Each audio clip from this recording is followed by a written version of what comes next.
Chapter 3 Season 4 is here, and I'm going to be going over everything you need to know about this new season in this video. Let's start off with the Battle Pass. We have the new Paradigm skin called Paradigm Reality 659. We don't know if that's a reality that she went into and got the new suit, or if that's her home reality. We don't know, but we have a new Paradigm skin. It's in the Battle Pass Tier 1, and it is played by Brie Larson, the voice actor and the face model of the skin. At tier 100, we have Spider-Gwen, and it's honestly one of the most accurate collab skins ever. Like, it literally looks like it is straight up just taken from the movie and pasted in the game, and it actually fits. Like, it doesn't look like it's out of place or anything. It looks amazing. And our extra challenge skin is going to be the Herald. This is the skin that we saw at the end of the Chapter 3 Season 3 trailer, the villain, and now she is here in the Battle Pass and on the map. We will get to that in a minute. The first thing you're going to notice when you look at the map is honestly not going to be the new stuff. The new biome that we got from last season that was blue, purple, it's basically just turned yellow. Now luckily, it's still here, it's just changed color. Back in Chapter 2,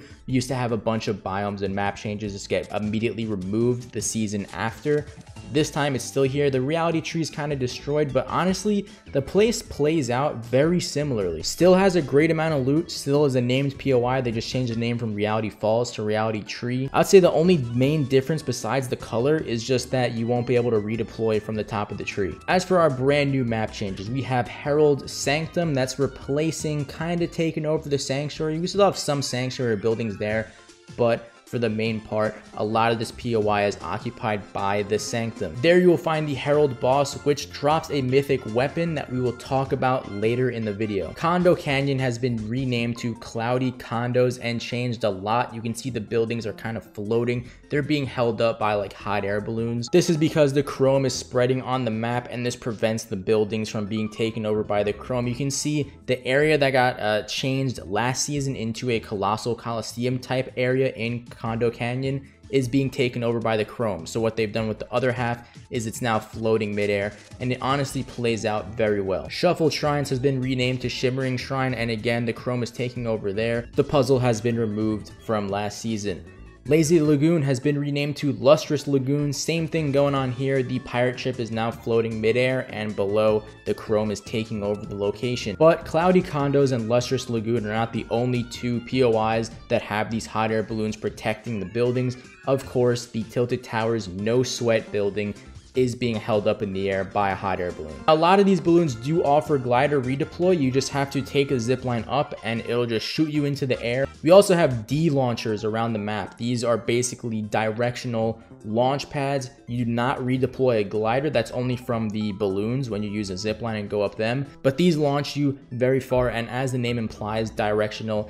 You're gonna have a hard time going a direction that you want. You're pretty much gonna be forced to go in the direction that the pad is facing. We have some things returning to the map. At the Rave Cave, we have a blimp that's come back from Season 2.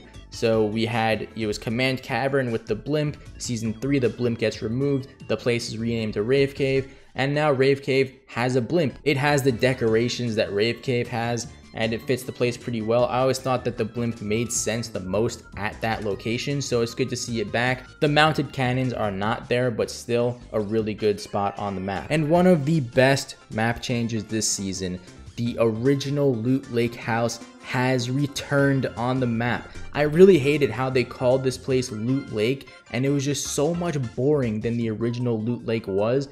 But now we finally have the house in the middle of the lake. It plays exactly the same, and it just feels so much better. Around the map, you'll find vaults that can be unlocked with keys. Keys just drop randomly. You might find them in the chest or on a floor. They do not take up a spot in your inventory. You can hold up to 3 at a time. Some vaults require 1, some require 2, and with this, the vault at the Rave Cave has been changed to use a key. Frogs and chickens have returned to the island, and for anyone curious, reality saplings are still in the game. Let's talk about the main feature of this season, the chrome, the mechanics and the items that come with it. Obviously on the map you have certain areas that have been taken over by chrome. If you walk up to a chrome wall, you're actually able to just phase through it. Yes, you can just walk right through the wall. You can actually become Chrome by going into the Chrome Tornado at Herald Sanctum that kind of hovers over there, or by using Chrome Splashes. When you are Chrome, you are immune to fire damage, and you can use the sprint button to become a blob. As a blob, you're also immune to fall damage, and you can dash midair and also dash through walls, turning them into Chrome and again, just phasing through them. Dashing does use energy on your sprint meter though. And let's say you become Chrome, obviously you might be used to the Chrome blobs not taking fall damage, but let's say you're just Chrome, you haven't become a blob yet, you jump off a cliff and you're like, oh god, I'm gonna take fall damage. You can press the sprint button midair and become a Chrome blob and you won't take any fall damage. Chrome Splashes can also be used to turn any surrounding structures into Chrome.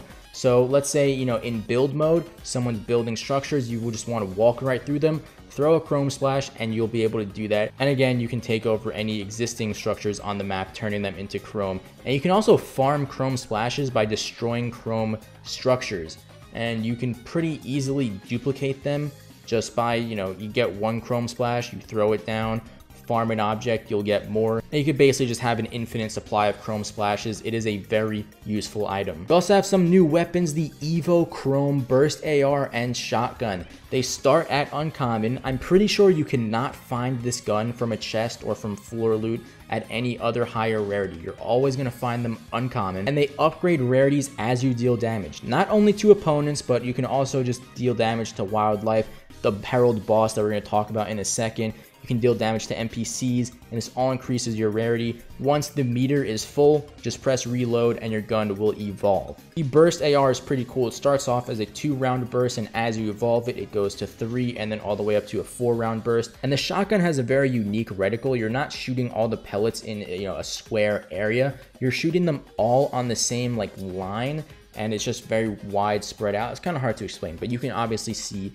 the gun in action in the background footage. These weapons mainly drop from Chrome chests in Chrome locations, but you can also just throw a Chrome Splash at a chest, turn it into a Chrome chest, and then get yourself an Evo Chrome weapon. The Chrome chests are 100% chance of giving you either the Evo Chrome Burst AR and Shotgun. You can also find them through other means, they're just a little less common. The Herald boss at Herald Sanctum drops a mythic Evo Chrome Burst AR. But the interesting thing is that both the Burst AR and Shotgun that you can find the uncommon version of and upgrade throughout the match, they can be upgraded all the way to Mythic. But do note that the Evo Chrome Mythic Burst AR and Herald's Mythic Burst AR are two different weapons. They're very similar.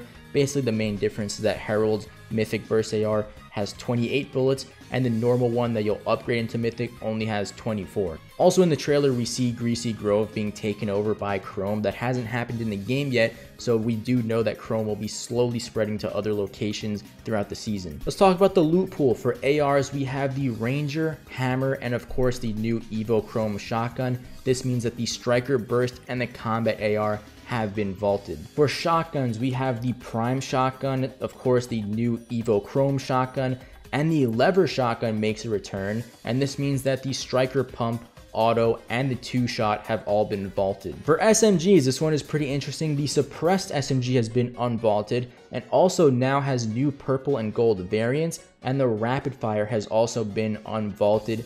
This means that the Stinger and Charge SMG have been vaulted. Now, something interesting to note, there is a mythic version of the Rapid Fire SMG. I'm sure there are other mythic weapons in the game that you can get from Reality Saplings. I don't have a list of all of them, but obviously you'll see them throughout the season. They don't really affect gameplay that much, but the mythic Rapid Fire is really weird. It obviously does more damage than the legendary, but it has less bullets.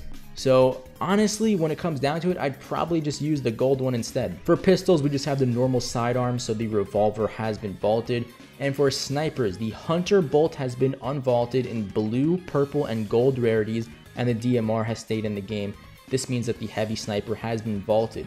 But one very important change has been made to snipers. They can finally one-shot again, even in zero build modes. The Hunter Bolt damage has been buffed to 100, 105, and 110 for the 3 rarities that have came back into the game, and the damage multiplier is 2.5. This means that all of the Hunter Bolt snipers deal 250 plus headshot damage. Also, a bunch of other snipers that are in creative mode vaulted right now have also been buffed, so when snipers come back into the game, they'll be a lot stronger than when we last saw them. The Portafort has been vaulted and replaced with the Porta Bunker. This is basically a 1x1 metal structure with a ramp and some tires in the front to bounce off of. Chili Chug Splashes have returned. Now, I did see a llama in game, but it gave me the Chug Cannon, so I'm not 100% sure how to get the Chili Chug Splashes. Probably from an NPC, you just buy them. Ballers have been vaulted, so that means that the roller coaster at Rave Cave can't be used. It doesn't really make sense, but you know, whatever.